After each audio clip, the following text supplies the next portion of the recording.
अस्सलामुअलैकुम। बोल न्यूज़ के साथ मैं हूं मोहम्मद असलम। फातमा हेडलाइंस आप जान चुके हैं। बुलेटिन का बाकायदा आगाज़ करेंगे और आगाज़ में आपको बताएं कि मुस्लिम लीग नून के कायद मियां मोहम्मद नवाज शरीफ ने शहबाज शरीफ को वज़ीर आज़म के लिए नामजद कर दिया। मरियम औरंगज़ेब का कहना था कि पार्टी ने नवाज शरीफ को वज़ीर आज़म बनने के लिए कहा, मगर उन्होंने मना कर दिया और शहबाज शरीफ का नाम उन्होंने दे दिया है। वज़ीर आला पंजाब के लिए मरियम नवाज का नाम दे दिया गया। उनका कहना था कि नवाज शरीफ समझते हैं कि वो इन दिनों के पीछे रहकर मुआवनत कर सकते हैं। सदर मुमलिकत के नाम पर बोले, कमेटी फैसला करेगी सदर का उम्मीदवार कौन होगा। शहबाज शरीफ साहब ने प्रेस कॉन्फ्रेंस की चौधरी शजाद साहब की रिहाइश गाह पे, तो सारे कायदीन, सारे इत्तेहादियों ने शहबाज शरीफ साहब को नॉमिनेट किया एज प्राइम मिनिस्टर कैंडिडेट। और शहबाज शरीफ साहब ने, आपने सुना होगा कि कहा कि मैं नवाज शरीफ साहब से दरख्वास्त करूंगा कि वो प्राइम मिनिस्टरशिप को कबूल करें और वही मुल्क को मुश्किल से निकाल सकते हैं। तो मियाँ साहब ये प्रेस कॉन्फ्रेंस देख रहे थे और उसी वक्त उन्होंने मुझे कहा कि मैं ये अनाउंस करूं कि मियाँ नवाज शरीफ साहब के जो कैंडिडेट हैं, पाकिस्तान मुस्लिम लीग नून के जो कैंडिडेट हैं प्राइम मिनिस्टर के, वो शहबाज शरीफ साहब हैं, और वज़ीर आला पंजाब की जो कैंडिडेट है वो मरियम नवाज शरीफ साहिबा हैं, जो पार्टी और नवाज शरीफ साहब की तरफ से नॉमिनेट हुई। नवाज शरीफ साहब का फैसला है, पार्टी में मुशावरत हुई थी और नवाज शरीफ साहब को ही कहा गया कि वो प्राइम मिनिस्टर के कैंडिडेट हैं PMLN के, और ये पार्टी की तरफ से नवाज शरीफ साहब को कहा गया, आवाम की तरफ से भी जाहिर है। लेकिन अभी जब शहबाज शरीफ साहब ने, इत्तेहादियों ने अनाउंस किया, तो ये नवाज शरीफ साहब का डिसीजन है जो उन्होंने मुझे अनाउंस करने को कहा।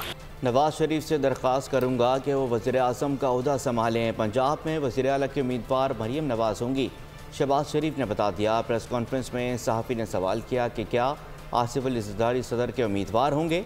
शहबाज शरीफ ने जवाब दिया, हम आपको मायूस नहीं करेंगे। PTA के आज़ाद उम्मीदवार हुकूमत बनाने का शौक़ रखते हैं तो अक्सरियत ले आए, उनका एहतराम करेंगे। हम इस काबिल हैं कि हमारे पास अक्सरियत भी है। PTA ने KPK में जिसको भी वज़ीर आला नामज़द किया, एहतराम करते हैं। नवाज शरीफ साहब से दरख्वास्त करूँगा कि वो मेरी दरख्वास्त माने और वज़ीर आज़म का ओहदा कबूल करें, एक बात। और दूसरा, बतौर सदर मुस्लिम लीग नून के मैं ये ऐलान कर रहा हूँ कि पार्टी की मुशावरत से, मियां नवाज शरीफ की मुशावरत से, पंजाब में हमारी जो वज़ीर आला के कैंडिडेट हैं वो मरियम नवाज शरीफ, बिल्कुल बामी मुशावरत से फैसले होंगे और आपको हम मायूस नहीं करेंगे। अगर जो PTI सपोर्टेड जो इंडिपेंडेंट्स हैं, जो भी हैं, अगर वो हुकूमत बनाने का वो शौक़ रखते हैं, उनके पास अगर मेजॉरिटी है तो ले आएँ। ये सब उस मेजॉरिटी का एहतराम करेंगे। हम इंशाअल्लाह इस काबिल हैं कि हमारे पास मेजॉरिटी भी है और इंशाअल्लाह मिलकर हम पाकिस्तान के मसाइल को हल करने के लिए शबाना रोज़ मेहनत करेंगे। अगर उन्होंने आज़ाद जो वहाँ पर मेजॉरिटी उनको नामजद किया है तो उनका हक है, तो जो भी उनकी फ़ैसला जो करते हैं हम उसका एहतराम करेंगे। इंतखाबात शफाफ ना होते तो हम यहाँ साथ ना बैठे होते। इंतखाबी नताइज को कबूल करता हूँ। आसिफ अली ज़रदारी का कहना है कि पाकिस्तान को कामयाब करने के लिए मफाहमत के तहत चलेंगे। पाकिस्तान तहरीक इंसाफ को साथ चलने की पेशकश की। उन्होंने कहा कि एक ही बात कहता हूँ कि पाकिस्तान खपे। हमें मालूम है कि पाकिस्तान के मसाइल क्या हैं, कर्जे कितने देने हैं, किस्तें कितनी अदा करनी हैं। मईशत का चैलेंज पता है, दहशत गर्दी से भी निपटेंगे। हर मसाइल का हल साथ चलने में है। अगर नहीं होते तो मैं एक्सेप्ट नहीं कर रहा होता ना, यहाँ बैठा नहीं होता। तो हम जो एक्सेप्ट करते हैं तभी उनको आगे चलेंगे। आज हमने तय किया है कि हम आपस में मिल बैठ के हुकूमत बनाएंगे। इंशाल्लाह पाकिस्तान को मुश्किलों से निकालेंगे। रिकन्सिलिएशन भी करनी है और रिकन्सिलिएशन में PTI भी शामिल है। मैं आपको वेलकम करता हूँ और कहता हूँ पाकिस्तान खपे। हमें पता है कि क्या कर्ज हो गया है, हमें पता है कि क्या आने वाला, हमारे पास कितनी किस्तें देनी है कर्ज़ों की। तो हर चीज़ को पे नज़र रखते हुए हमने ये सोचा है और ये फ़ैसला किया है कि हम आपस में मिल बैठें। अल्लाह ने चाहा तो हर वो मुश्किल जो हमें पाकिस्तान में पेश आ रही है, चाहे इकनॉमिकल हो, चाहे टेररिज्म हो, डिफेंस एजेंडा हमारा कॉमन हो, हर चीज़ कॉमनैलिटीज़ लेके हम चलें ताकि पाकिस्तान को कामयाब कराएं। चौधरी शुजात हुसैन कहते हैं कि मिलकर साथ चलना चाहिए। पाकिस्तान का मफाद नंबर 1 पर रखा जाए। जमहूरियत को आगे बढ़ाने की कोशिश कर रहे हैं। सादिक संजरानी बोले, हमारी पार्टी जैसे पहले शहबाज शरीफ के साथ खड़ी थी, अब भी साथ खड़ी है। कोशिश है कि दोबारा एक होकर मुल्क के लिए काम करें। खालिद मकबूल सिद्दीकी का कहना था कि हमारे दरमियान इख्तलाफात और तलखी हो सकती है, लेकिन तरजीह पाकिस्तान है। इंतखाबात से पहले ही शहबाज शरीफ का साथ देने का ऐलान कर चुके हैं। हम वादे पूरे करते हैं।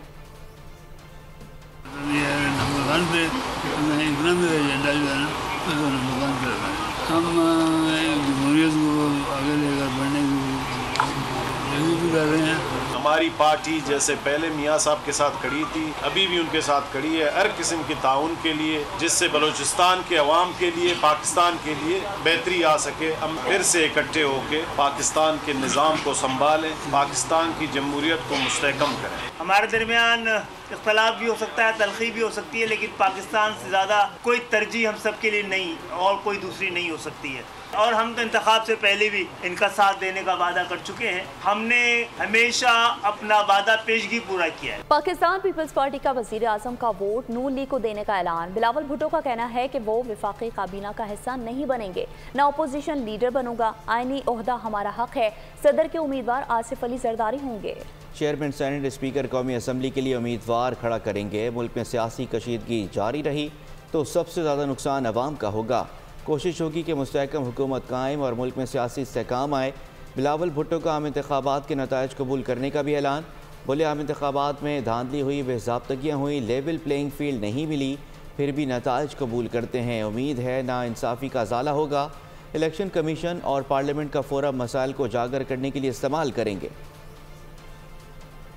उनके प्राइम मिनिस्टरशिप के वोट्स है, बजट के वोट्स है, लेजिस्लेशन होंगे, उस पे हम इशू टू इशू ज़रूर सपोर्ट करेंगे। PTM 2 का जो लोग कह रहे हैं, तो उस तरीके से हम पार्ट ऑफ द गवर्नमेंट नहीं बनेंगे। और अपोजिशन लीडर में तो मेरा नहीं ख्याल में मैं बन सकूंगा। जहाँ तक कॉन्स्टिट्यूशनल ओहदे हैं, हमारे हक है, हम इस बार ज़रूर पाकिस्तान पीपल्स पार्टी प्रेसिडेंसी के लिए, चेयरमैन सेनेट के लिए, स्पीकरशिप के लिए अपने उम्मीदवार खड़े करेंगे। मेरा ख्वाहिश ये ज़रूर होगा कि सदर जरदारी इस मुल्क का सदर बने। जहाँ तक लेवल प्लेइंग फील्ड की बात है, धांधली के इल्ज़ामात हैं, जहाँ तक इरेगुलरिटीज़ का सवाल है, और हमारा इन एतराज़ात के बावजूद सॉर्ट ऑफ एहतजाजन इन इलेक्शंस की जो रिजल्ट्स हैं उनको कबूल करेंगे। दूसरे जो हमारे एतराज़ात हैं, जो फोरम्स मौजूद हैं, जहाँ तक इलेक्शन कमीशन है या पार्लियामेंट है एक्सेट्रा, हम वो फोरम ज़रूर इस्तेमाल करेंगे इन इशूज़ को एड्रेस करने के लिए। बिलावल का वज़ीर आज़म के लिए नून लीग को वोट देने का ऐलान। अवाम के क्या तासुरात हैं, आपको दिखाते हैं। जावीज़ है, ये तो हो सकता है कि PMLN ये चीज को एक्सेप्ट ना करे कि जी शायद काउंटर ऑफर दे दें कि प्राइम मिनिस्टर आप ले लें, बिलावल को ऑफर कर दें प्राइम मिनिस्टर बनने के लिए। I think Peoples Party has made a very smart move. और सबसे ज्यादा मुश्किल ये है कि कहा तो ये है बिलावल भुट्टो ने कि हम कोई ब्लैकमेल नहीं करेंगे, लेकिन इसको आप वो कहेंगे नहीं ब्लैकमेल नहीं, हम अपोज कर रहे हैं बजट, जो बजट प्रेजेंट, तो बजट को अगर वो नहीं पास होने देंगे तो गिर जाएगी। पाकिस्तान पीपल्स पार्टी ने 6 रुकनी सियासी मुज़ाकराती कमेटी तश्कील दे दी है। कमर जमान कायरा, मुराद अली शाह, सरदार सनाउल्लाह ज़हरी कमेटी में शामिल हो गए। शुजा खान, सईद गनी और नदीम अफजल चंद भी मुज़ाकराती कमेटी का हिस्सा हैं। पीपल्स पार्टी की मुज़ाकराती कमेटी हुकूमत साजी, आईनी ओहदों के इंतखाब समेत दीगर अमूर पर सियासी जमातों से मुशावरत करेगी। मुज़ाकराती कमेटी मुस्लिम लीग नून, JUI, काफ लीग समेत तमाम सियासी जमातों से मुज़ाकरात करेगी।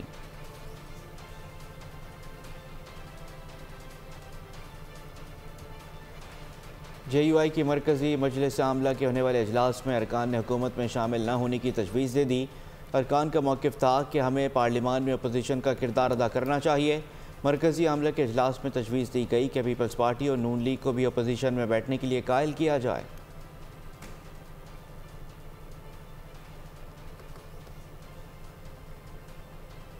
मियाँ शहबाज शरीफ जमीयत उलमा इस्लाम के सरबराह मौलाना फजल रहमान की रिहाइश गाह पहुँचे। साबिक़ वज़ीर ख़ज़ाना इसहाक़ डार भी शहबाज शरीफ के हमरा थे। मुलाकात के दौरान शहबाज शरीफ ने मौलाना फजल रहमान से हुकूमत साजी में ताउन की दरख्वास्त की। मौलाना फजल रहमान ने शहबाज शरीफ से ताउन पर उसूली इत्तेफाक कर लिया। कहा कि हमारी शूरा का इजलास जारी है, जो बुध के रोज़ तक मुकम्मल होगा, उसके बाद हतमी फैसला करेंगे।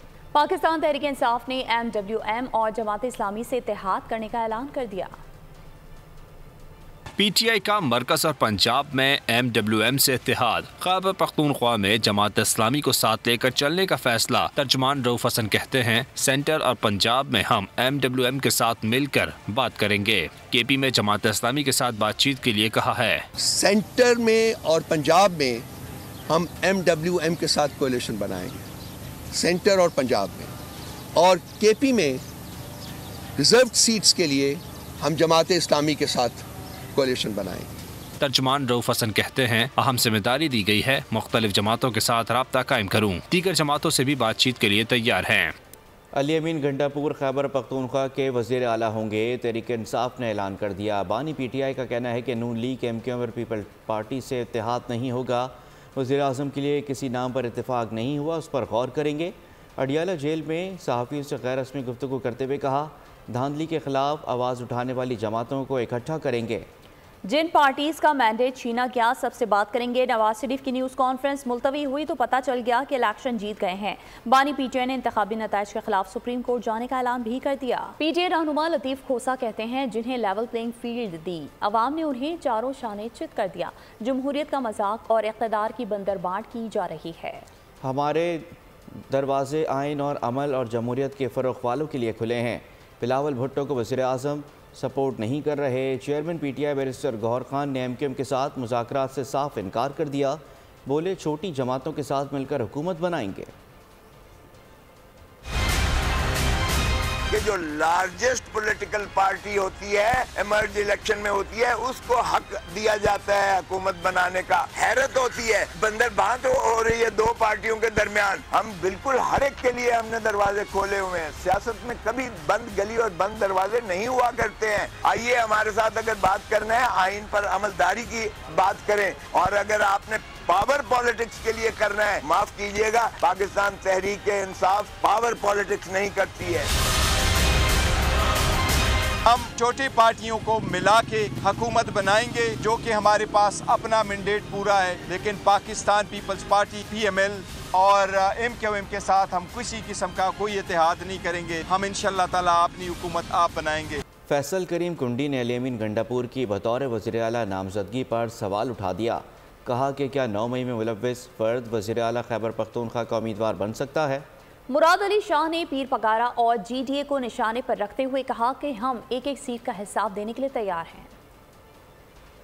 रियासत से कि जो लोग 9 मई में मुलव्विस थे वो CM कैंडिडेट बन सकते हैं। अली अमीन गंडापुर साहब को उन्होंने नॉमिनेट किया है एज ए CM KP, और मियां असलम साहब को गालिबन वो पंजाब का CM। फिर जो अगर ऐसे किस्म के अगर कल कोई वज़ीर आज़म कैंडिडेट आज 9 मई में मुलव्विस हो, या किसी और केस 9 मई के केस का जो है फिर दोबारा ज़ेर गौर आना चाहिए। एक एक सीट का हिसाब देने के लिए तैयार है कि कैसे हमने जीती है। पीर साहब पगारा को GDA ने इस्तेमाल कर दिया कल। पीर साहब मोहतरम, उनसे कहूँगा अपने दोस्त बदल ले। मेरे ख्याल है ये आपके मुखलिस दोस्त नहीं है। पूरी GDA की जमात ने पीर साहब को झूठ बता के सामने खड़ा कर दिया और उन्हें खराब किया। इंशाल्लाह जितने भी ये लोग घरों में बैठ के लोगों की खिदमत कर रहे हैं ना, इंशाल्लाह सबके खिलाफ कार्रवाई की जाएगी। हम प्राइवेट मुलाजिमीन हमारे पास है, और मैं इन लोगों को भी कहूँगा जो इखलाकियात का दर्ज देते हैं ना, जो लोग इनके यहाँ छुप के काम करें उनको वापस भेजें, इदारों का काम करें, इदारों की खिदमत करें। मैंने जब वार्डन्स को उस दिन KMC बुलाया था ना, मुझे लग रहा था पूरी फौज खड़ी हुई है, इतने लोग थे। खबरों के सिलसिले को आगे बढ़ाएं और अभी आपको बताएं कि कराची के इलाके जहांगीर रोड के करीब मुबैना मुकाबला 2 डाकू जख्मी हालत में गिरफ्तार कर लिए गए। सादिक और गुलाम मुस्तफ़ा से असलहा और मोटरसाइकिल बरामद की गई है। पुलिस के मुताबिक जख्मी मुलजिमान तिब्बी इमदाद के लिए अस्पताल मुंतकिल। मज़ीद तफ्तीश की जा रही है। दूसरी जानिब लांडी मंजिल पम्प के करीब फायरिंग से एक शख्स जाँ बहक हो गया। मकतूल की शनाख्त सोहबत के नाम से हुई। खारादर पुलिस चौकी के करीब फायरिंग से एक शख्स जख्मी हो गया।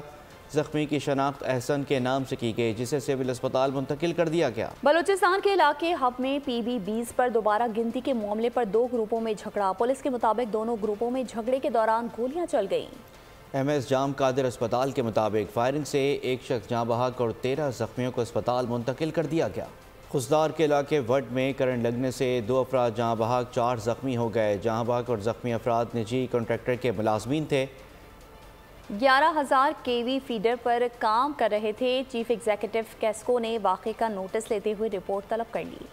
और अब गजा की बात करते हैं। इसराइली फ़ौज की दहशतगर्दी रुक ना सकी। रफ़ाह में बमबारी, खान यूनुस में ड्रोन हमला। 24 घंटे के दौरान मजीद 133 फ़लस्तीनी शहीद हो गए। सैकड़ों ज़ख्मी हैं। शहदा की मजमूई तादाद 28,473 तक जा पहुंची। अक़वाम मुत्तहिदा के सेक्रेटरी जनरल एंटोनियो गुतेरेस ने खबरदार किया कि गजा में इमदादी सामान ले जाने वाले काफ़िलों पर हमला इंतहाई तशवीशनाक है। रफ़ा में इसराइली फ़ौजी ऑपरेशन के तबाहकुन नताइज होंगे। यरगमालियों की रिहाई और गजा जंगबंदी की कोशिशें। अमेरिका, मिस्र, कतर और इसराइली हुकाम की काहिरा में मुलाकात। अमेरिका की दोगली पॉलिसी। अमेरिकी सेनेट ने फ़लस्तीनियों के कातिल इसराइल के लिए $14 अरब इमदाद की मंजूरी दे दी। बरतानवी वज़ीर ख़ारजा डेविड कैमरॉन का कहना था कि हमास रहनुमा को गज़ा छोड़कर निकल जाना चाहिए। इसराइल को अपने दिफा का पूरा हक है, ताहम बैनुल-अक़वामी क़वानीन की पासदारी करे। 2 रियासती हल के ज़रिए फ़लस्तीनियों को बेहतर मुस्तक़बिल देना चाहिए। गज़ा में इमदादी सामान दाखिल होने की इजाज़त दी जाए। इसराइल की रफ़ा में जारियत के ख़िलाफ़ जनूबी अफ्रीका ने आलमी अदालत इंसाफ में हंगामी दरख्वास्त दे दी है। जनूबी अफ्रीका ने इस्तदा की कि रफ़ा में इसराइली जारियत नस्ल कुशी कन्वेंशन के ख़िलाफ़ है। आलमी अदालत के 26 जनवरी के फ़ैसले की भी संगीन खिलाफ वर्जी है। इस्तिदा में कहा कि आलमी अदालत रिफा ऑपरेशन रुकवाने के लिए अपने इख्तियारात इस्तेमाल करे। जनूबी अफ्रीका के सदारती दफ्तर से जारी बयान में कहा गया है कि रफ़ा में इसराइली फ़ौज कुशी से मज़ीद हलाकतें, नुकसान और तबाही होगी। तो उधर अफगान तालिबान के कब्जे के बाद से अफगान अवाम भूख और अफलास का शिकार। अफगानिस्तान में नाकाबिल यकीन तनासुब का इंसानी बहरान पेचीदा और शदीद हो गया है। अक़वाम मुत्तहिदा की रिपोर्ट के मुताबिक हर 10 अफगान ख़ानदानों में से 9 बुनियादी खुराक के फुकदान का शिकार हैं। आगे बढ़ें और आपको बताएं कि IMF को दी गई डेडलाइन खत्म होने में सिर्फ 1 रोज़ ही बाकी रह गया है। गैस कीमतों में इजाफे की समरी पर अभी तक फैसला नहीं हो सका। ज़राए का कहना है कि ECC इजलास में गैस की कीमतों से मुतालिक समरी पेश की गई थी। कीमतों से मुतालिक समरी पर मजीद गौर करने का फैसला किया गया है।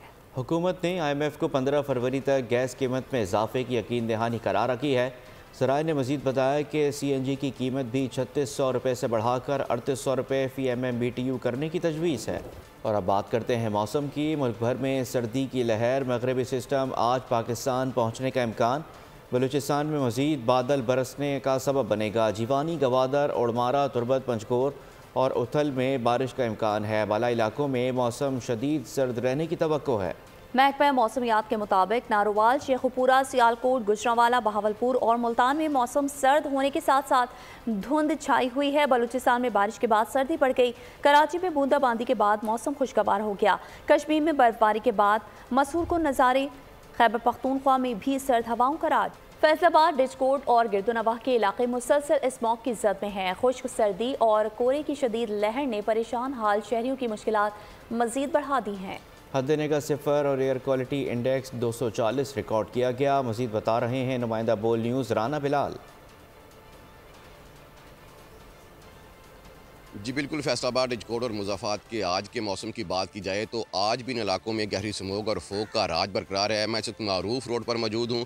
आप मेरे यकम में गहरी स्मोक का राज देख सकते हैं कि ता हद निगाह जो है वीरानी छाई हुई है। जबकि मेरे बाएं तरफ एक मारूफ कब्रस्तान है। यहाँ पर कब्रों की हालत आप देख सकते हैं कि सफ़ेदी छा चुकी है और कोहरे की वजह से कलर पैदा हो चुका है। जबकि यहाँ पर कोनों के मजबूत दरख्त हैं जो तमाम किस्म के मौसम की सख्तियाँ बर्दाश्त कर सकते हैं। ताहम मुसलसल कोहरे ने इनकी हालत भी तब्दील करके कर दी है और इनके जो पत्ते हैं वो सूख कर कांटा बन चुके हैं और कोई भी कुंपल अभी तक नहीं फूटी। और ये तवील तरीन सीज़न है स्मोक और फोग का। इसके साथ आज के दर्जा हरारत की बात की जाए तो आज कम से कम दर्जा हरारत 5 सेंटीग्रेड रिकॉर्ड किया गया है। जबकि फ़ज़ा में नमी का तनासब 65% है।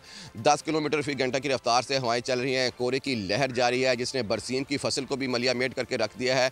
देहात में हद निगाह 0 हो चुकी है जबकि शहरी इलाकों में हद निगाह 5 मीटर है। मारूफ सड़कें वीरान है। फैसलाबाद और उसकी सराउंडिंग मोटरवेज को ट्रैफिक के लिए बंद कर दिया गया है।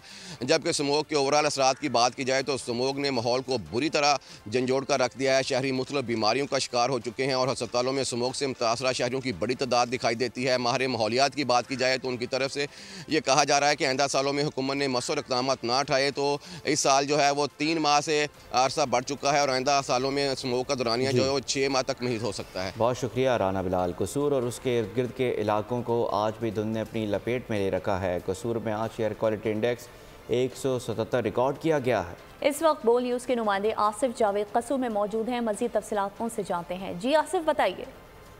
कसूर के अगर मौसम की बात की जाए तो कसूर में भी आज धुंध का राज है। कल की निस्बत आज कसूर में धुंध कम है। शदीद धुंध की वजह से जहाँ पे निज़ाम ज़िंदगी मफलूज हो जाता है वहाँ पर लोगों के कारोबार भी ठप होके रह जाते हैं। अगर कसूर के अंदर आज एयर क्वालिटी इंडेक्स की बात की जाए तो कसूर के अंदर जो एयर क्वालिटी इंडेक्स है 177 रिकॉर्ड किया गया है। और कसूर के अंदर जो दर्जा हरारत है ज़्यादा से ज़्यादा 20 सेंटीग्रेड और कम से कम 9 सेंटीग्रेड रिकॉर्ड किया गया है। और शदीद धुंध की वजह से जहाँ पर इंसान मुतासर होते हैं इसकी लपेट में जानवर भी आते हैं। और शदीद धुंध की वजह से जहाँ पर बड़े बीमार होते हैं वहाँ पर बूढ़े इसकी निस्बत ज़्यादा बीमार होते हैं। अगर कसूर में के हवाले से धुंध की बात की जाए तो धुंध में की वजह से किसान भी मुतासर हो रहे हैं। उनका जो चारा है सबसे ज़्यादा इसमें मुतासर होता है, क्योंकि शदीद कोहरे की वजह से चारा ख़राब हो जाता है और जानवर भी बीमार होते हैं। शदीद धुंध की वजह से लोग बहुत ज़्यादा परेशान हैं। जी ठीक है आसिफ, आपका बहुत शुक्रिया। और अभी आपको बताएं कि अमेरिका की शुमाल मशरक़ी रियासतों में मौसमी सरमा का तूफ़ान, शुमाल मशरक़ी रियासतों में बर्फबारी। खबर एजेंसी के मुताबिक ख़राब मौसम के बायस स्कूल बंद कर दिए गए और परवाज़ें भी मनसूख कर दी गईं। शुमाल मशरक़ी इलाकों में 6 इंच तक बर्फ़ पड़ चुकी है। न्यूयॉर्क सिटी में बारिश के साथ साथ 7 इंच और ह्यूस्टन में 9 इंच तक बर्फबारी का इम्कान है। मगरबी वर्जीनिया से न्यू इंग्लैंड तक 3 करोड़ अफराद को तूफ़ान की वार्निंग जारी कर दी गई। और अब खबरें शामिल करते हैं खेल की दुनिया से। लाहौर के रेस कोर्स ग्राउंड में PSL के 9वें एडिशन की ट्रॉफ़ी की रुनुमाई की तकरीब का एहतमाम किया गया। तमाम टीमों के मालिकान समेत कप्तानों ने भी शिरकत की। इवेंट का बाकायदा आगाज़ 17 फरवरी से होगा। क़ज़ाफ़ी स्टेडियम इफ्तिताही तकरीब समेत 9 मैचेस की मेज़बानी करेगा। दूसरी जानिब सिक्योरिटी के पेश नज़र स्टेडियम के दाखिली खारजी रास्ते और नेशनल पार्क स्पोर्ट्स कॉम्प्लेक्स में मौजूद तमाम रेस्टोरेंट्स को भी बंद कर दिए गए हैं। साबिक कप्तान सरफराज अहमद ने खेल के मैदान के बाद फलाही कामों में भी झंडे गाड़ने का फैसला कर लिया है। एक बयान में कहा कि कराची में एक ऐसी यूनिवर्सिटी का क़याम अमल में लाएंगे जहां तालीम मुकम्मल तौर पर मुफ्त दी जाएगी। आला तालीम याफ्ता टीचर्स पर मुस्तकिल के मेमारों को कामयाब की राह दिखाएंगे। मुमताज़ अदाकार बहाज अली भी बाबर आजम के फ़ैन। नसीम शाह को भी दौरे हाजिर के खिलाड़ियों में अपना फेवरेट क्रिकेटर करार दे दिया। एक बयान में कहा कि कौन ऐसा क्रिकेट फ़ैन होगा जो बाबर का परिस्तान नहीं होगा। तो दूसरी जानिब PSL ट्रॉफी के हवाले से तकरीब मुनक़िद की गई। बाबर आजम की गुफ्तगू की वीडियो वायरल हो गई। रिजवान ने शरारत करते हुए शादी से मुतालिक सवाल किया तो पाकिस्तानी सुपरस्टार ने भी तुर्की ब तुर्की जवाब दिया।